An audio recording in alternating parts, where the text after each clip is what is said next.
Jerrid Brooks, aka Sicwest, aka the creator of Jerrid is Black. Remember when the kids didn't even know what the hell was going on? Yeah. That's a blooper right there, Kaylin. You know that? He's like, whatever. You thinking a lot, dude. You are hella like. Yeah. You are an air sign. Don't touch the camera though, right? Yeah, you might take it out of frame.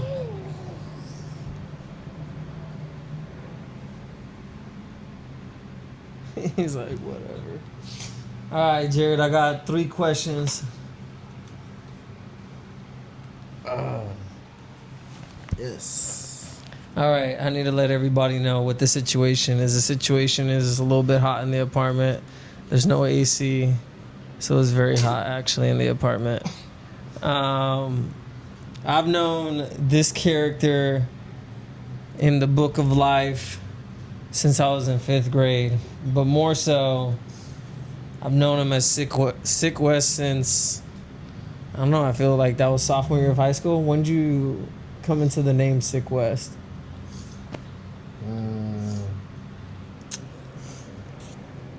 I want to say it was like, I want to say junior year of high school. When you were rapping on the bus? Yeah. Yeah. Like, I mean, I had come up with the name initially as like a record label or because it was going to be like Sicwest Entertainment.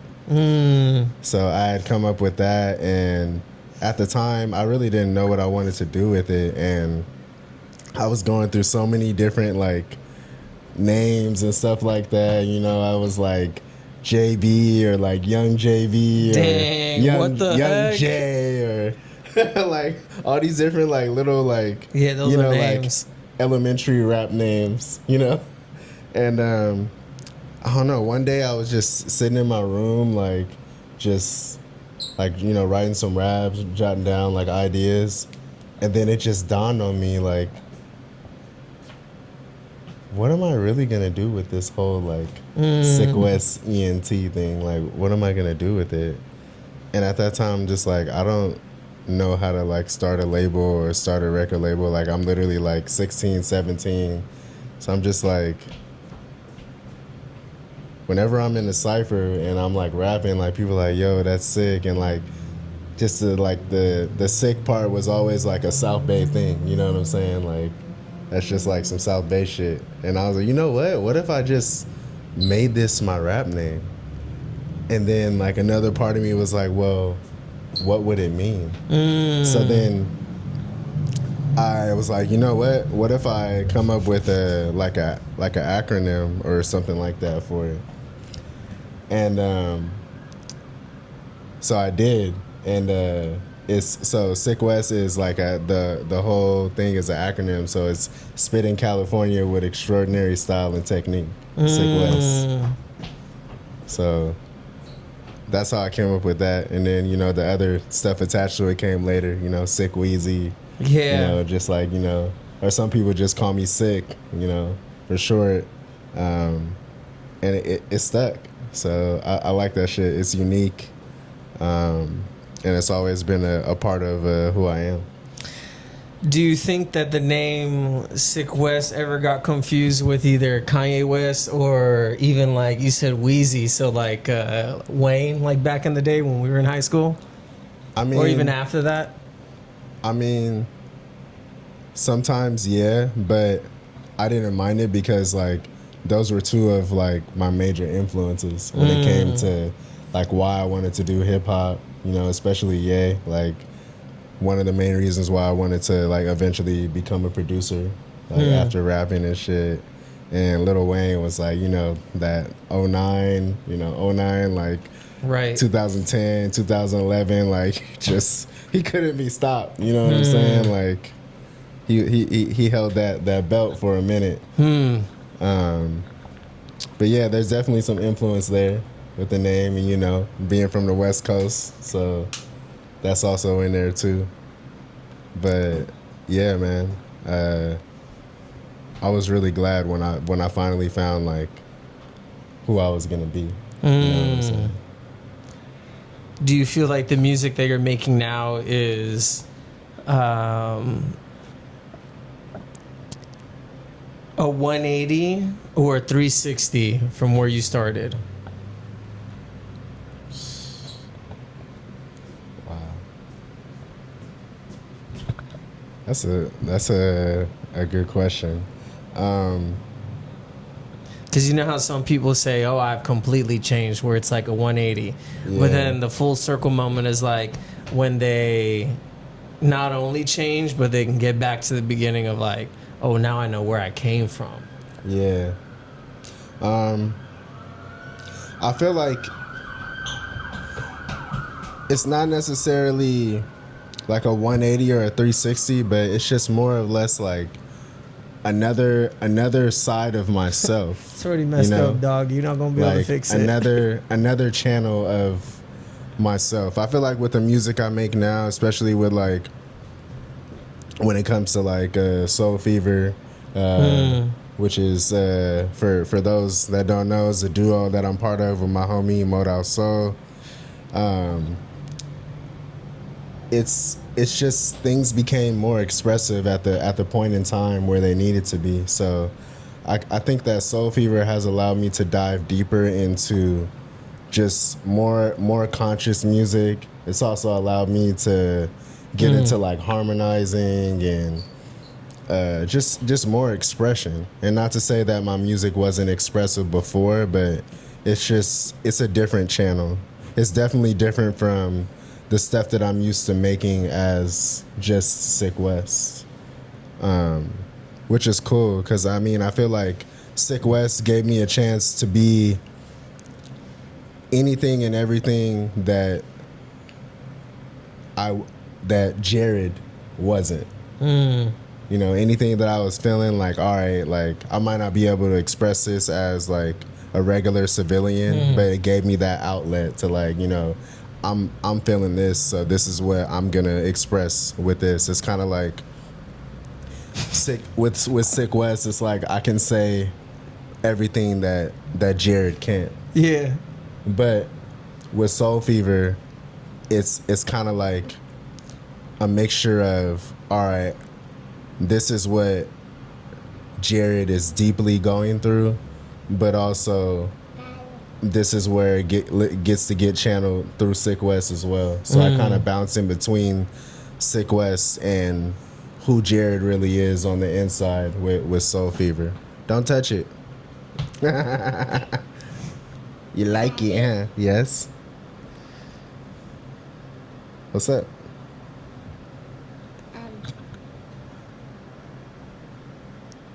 And now we're going home. He's like, when are we going home? I don't want to do this. We'll go home in a little while, okay? I'm doing an interview with Aaron, having a little conversation, okay? You wanna use my phone? Yeah. Okay, let me get that for you. And you can watch it so it doesn't interrupt the video. You can watch it. You can send the big chair right there. He's like, Dad, I can't be a kid here.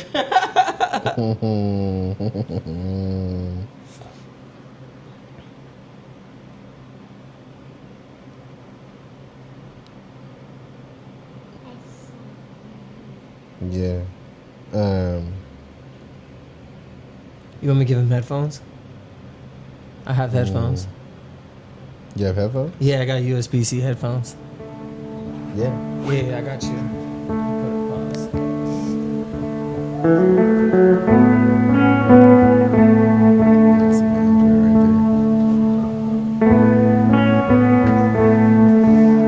All right.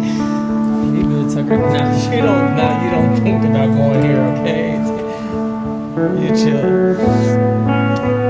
Do you think that now that you're a father, that that's influenced on the music you make now? Like, what are some of your thoughts when you're making music does your son come to mind? Like, Yeah, definitely. There's some music that I've made that has definitely been reflective of that. I think that in some cases, the music is like more intentional. I'm gonna answer again. Yeah, go ahead. I know, living on PCH, man, it's a real river. Oh man, it's like living on Crenshaw, but the opposite. Yes, we got old people dying here, you know. I've fallen and I can't get up. Right, literally.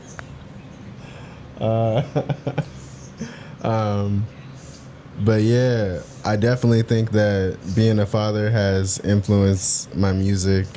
There's definitely like some songs that You was two are in hilarious. sync. There's definitely been some songs that have been reflective in that space.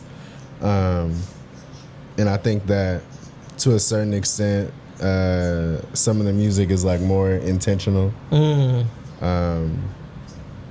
Overall, I just want to share my story and perspective, and also just be like a beacon of light to share other people's perspectives.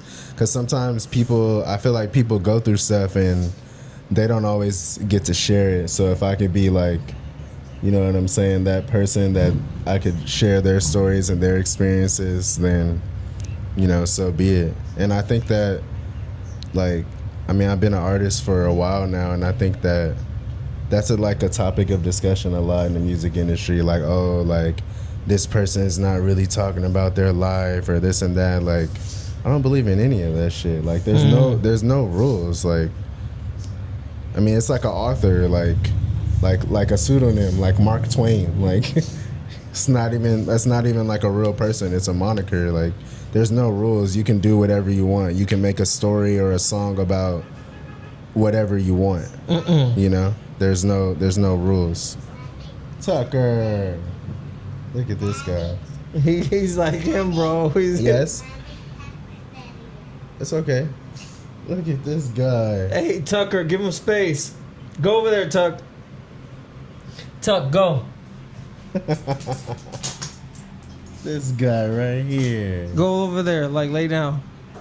He's like, I'll let. So sweet. Look, he's gonna lay Now, next lay to with Kaylin? He will try it. No, it's all right, bro.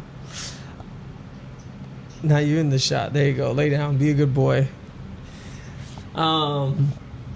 This upcoming project that you have, do you want to say a little bit of what it's discussing? Like, what's the vibe? Like, what inspired you behind it?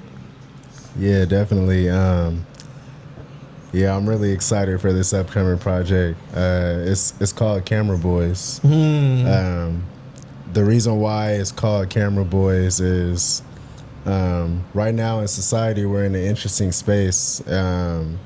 There's constant surveillance of everything, and it's only growing.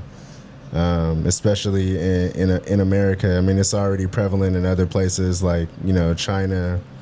They got, you know, facial recognition everywhere. They got, you could pay with your palm, go into places with facial recognition, check into hotels, and it's something that's widespread, and it's something that's growing in America. And also wanted to shed light on that aspect of what I like to call the age of surveillance. And also, just like as a black man in America, like the past hundreds of years, we've been watched, we've been mocked, we've been told like, okay, go play basketball and don't do anything else. Go be a rapper, but don't have anything political to say, don't have anything to stand for. So we're constantly being watched, constantly being looked at, even though we're still looked down upon. We're the most mocked, you know what I'm saying? The most sought after and we don't get our proper recognition. So those are kind of the themes and the elements that Camera Boys encompasses, and just like a lot of like soulful, like feel good music. You know, like it's not like something that's like 808 heavy or like, you know, like trap music or anything. It's more just like hip hop, soul music, stuff that just, you know, feels nourishing, whether you listen to it intentionally or whether you have it on, you know, in the background while you're studying or while you're just trying to, you know, clean your house and catch a vibe. It can sit in all those different spaces, whether that's a car ride or whether you're just, you know, chilling out on, you know, on your lonely tip, you know, whatever you need on that type of vibe.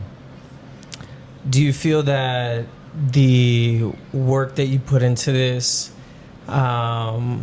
between you and Mo, like, is there, because you mentioned Mark Twain, do you feel like there's a type of authority that you're trying to command with your audience? Like, someone told me the difference between someone who writes a book and someone who's an author is the person is like authorizing, like they're literally like commanding you to read that work. So as someone that's finishing up this project, is there something that you want to kind of like do to your audience in order to encompass all that in the space? I think for me it's just like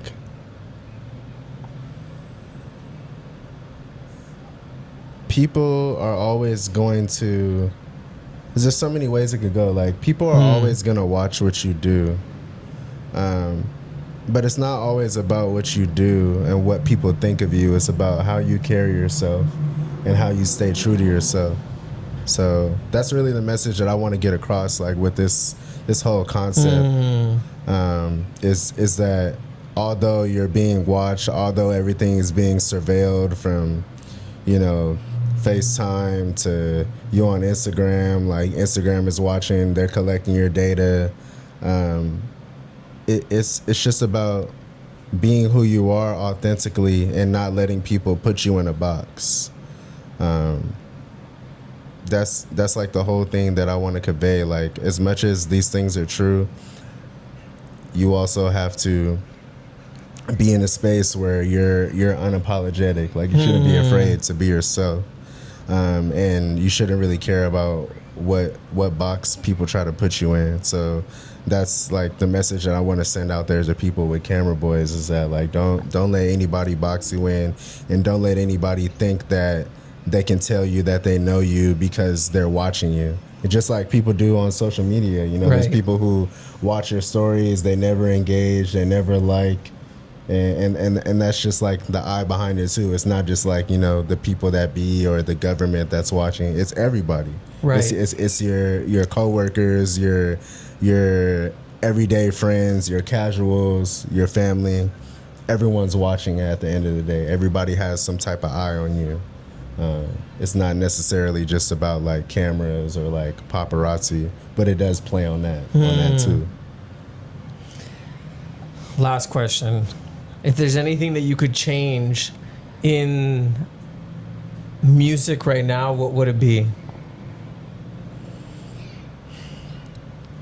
Oh man, that's a great question.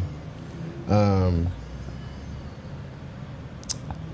think that there's like a lot of lack of self-expression. It's a lot of like cookie cutter shit, a lot of stuff that,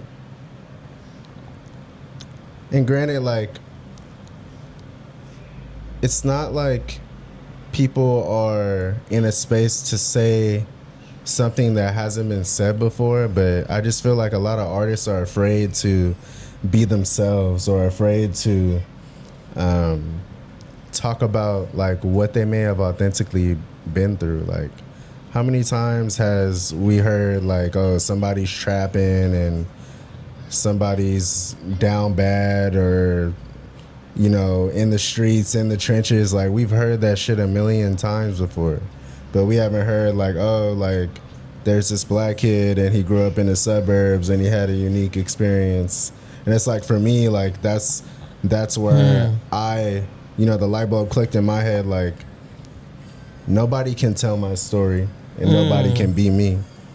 And I wish that more artists figure that out and not just like, all right, I need to fit my niche or my aesthetic into whatever this is so people can appeal to me. And that's why I think there's like a lot of recycled music, is because all these artists are just worried about like, all right, how can I fit into this aesthetic, or how can I have like my braids and like my pose like Travis, or how can, like, no, don't try to be like Travis, don't try to be like, Playboy Cardi or whoever. And but both of those artists are good artists, but it's like they're who they are for a reason, and you can be who you are for your own reasons. And I wish that more artists would convey that and just be a little bit more authentic. Like I feel like back like in the 90s when hip-hop was changing at its forefront, there's a lot more storytellers and people with unique styles. And I feel like that's another thing too, like people are just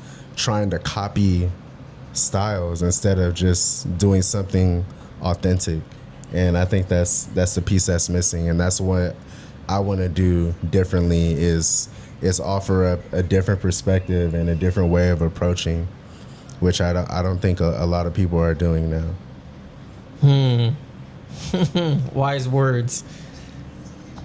If you could go back 10 years, well, technically it'd be 15 years, and change anything that you did in the past, knowing what you know now, what would that thing be? Or would you keep it the same? That's a good question. I think that I don't think I would necessarily change anything, because this brings me to like I guess you can say like a promise that I made to myself. I used to be in my room writing like so many raps every day. Some days like 3 to 5 songs in a day. And one oath that I had to myself was like, I want to be able to rap to the best of my ability and make songs over anything. Whether it was like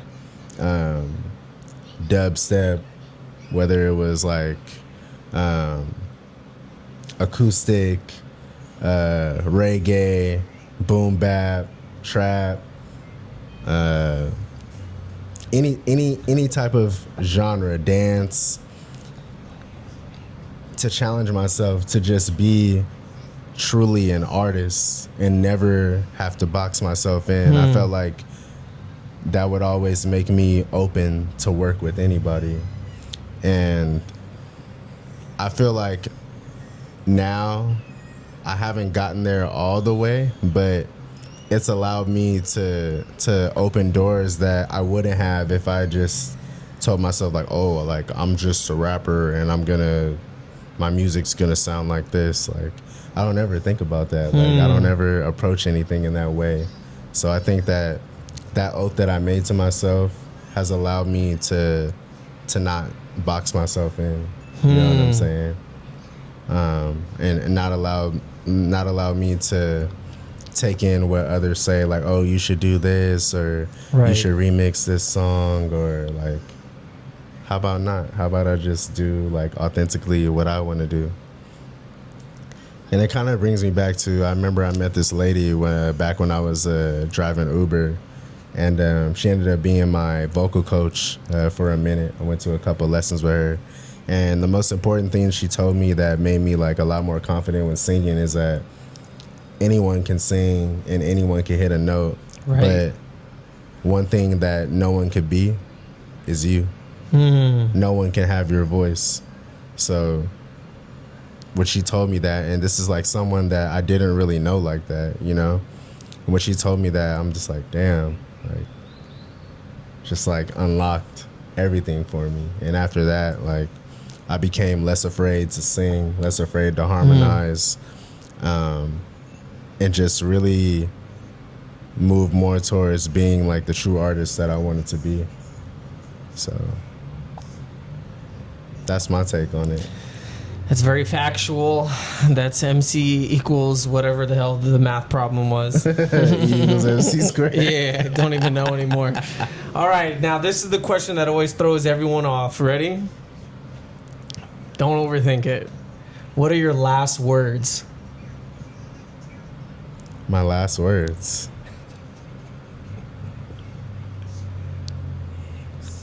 Like like my closing statement.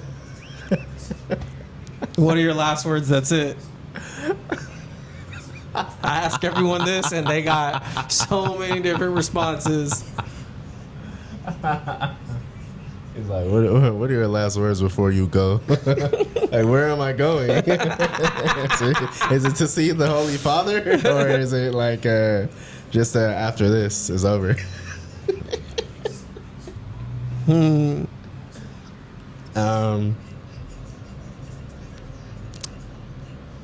I want people to stop being so goddamn sensitive, bro.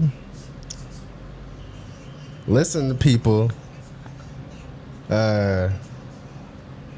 Learn how to take criticism. It's okay to make mistakes. It's okay to not be perfect. That doesn't exist. Perfection doesn't exist. There's only harmony within the universe. That's the only thing that exists. Connection between humans.